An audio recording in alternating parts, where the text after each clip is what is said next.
I don't remember the question, but I want to make a statement anyhow.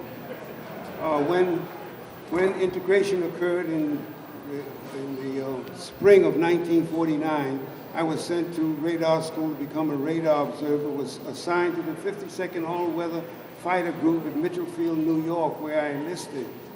And one of the gentlemen I met there let me know that one of the questions that came up in the organization was what he would do if I were to ask to dance with his wife.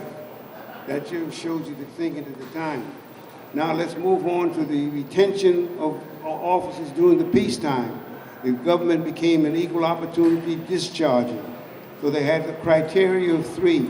You get so many points for having combat, you get so many points for having college education, and you get so many points for your conduct.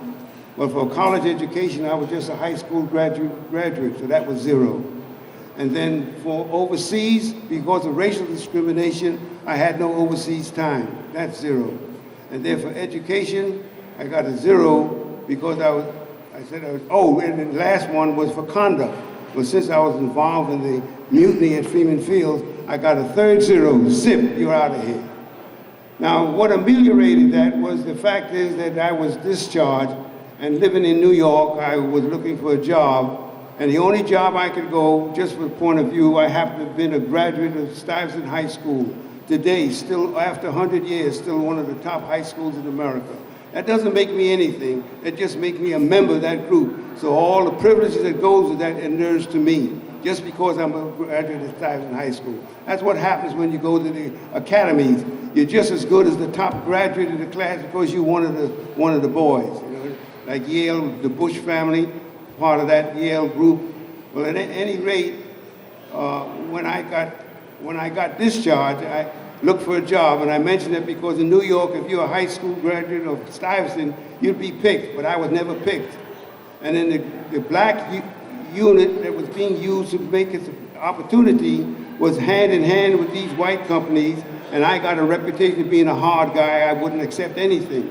Well, I wouldn't, and I didn't. But anyhow, I was called for another job, which ended a half hour from now. Has a cultural cohesiveness of over 400 years the moment they step on here. Blacks do not have that because they're rejected by the main society. And in that period of time of 15 years I worked at the United Nations, I found out all over the world people are the same. They don't give a damn but just want to rule you. Thank you.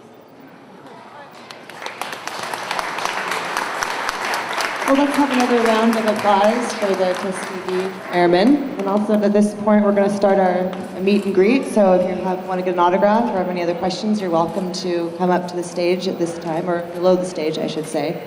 And thank you once again for coming. We really appreciate it. I know it meant a lot to these guys that you were here too.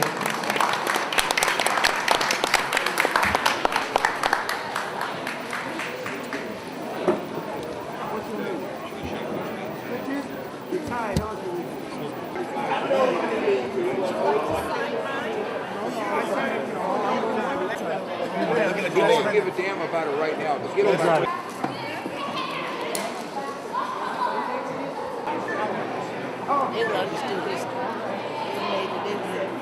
While you're leave, sir.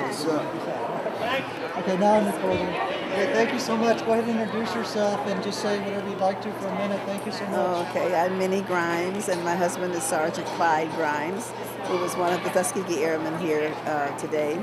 It's a pleasure to be here to see this wonderful turnout, and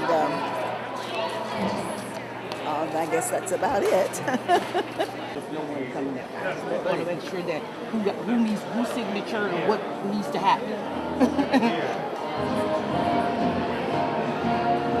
Once I get this guy done, I'm donating it.